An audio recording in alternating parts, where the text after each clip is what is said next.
It takes place on an abandoned strip of dirt, and a junkie is left to figure out who done it.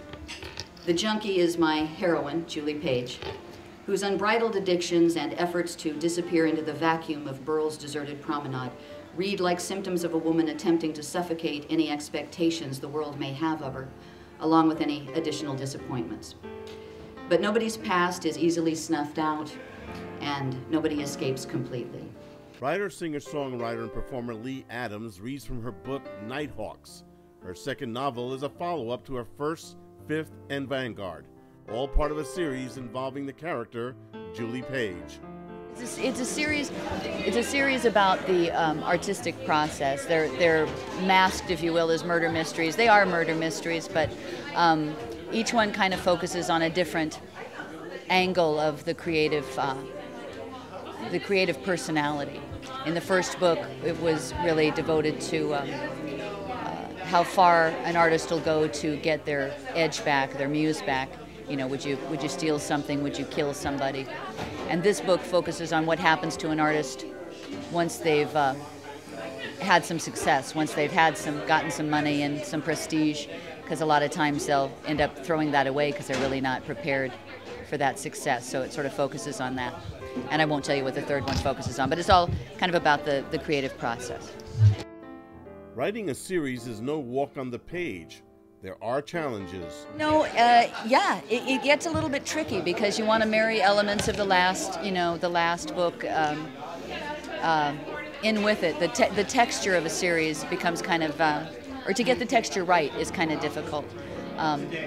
Because you do have to bring a lot of things over, and you have to keep re-explaining, because you want the books to stand alone, so they have to stand alone. But so you have to keep reintroducing these characters that have been introduced over and over again.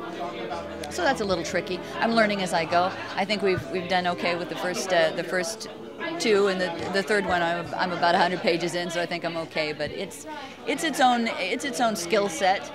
Yeah. When the last of the construction crews left and the gas and lights were turned on, I stood in awe of the masterpiece. Nighthawks is more than a diner. It's a monument, a street angel's Valhalla, a shimmering slice of American enterprise excavated from Burl's sleepy collective consciousness. Building-length fluorescent bands of cherry-red electricity light up the darkened stroll like a beckoning roadside attraction, a vibrant something insulated by a desolate stretch of nothing to either side.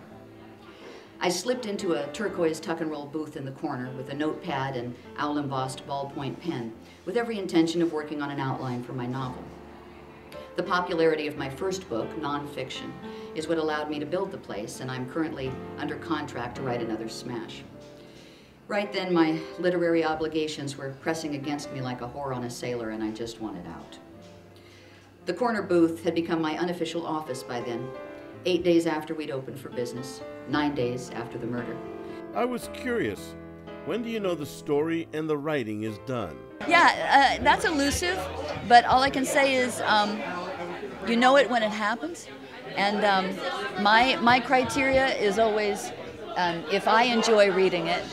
You know, if I'm the reader and not the author, like, would this swing for me? Do I dig what's going on here? Is this interesting? And if it is, and then if as an author I've put in everything I meant to, rock on. That's you do know it when it happens. You do know it when you nail it. There had been two voices pounding in my head, one mine, one hers. It didn't matter which one I listened to. The question was the same: why?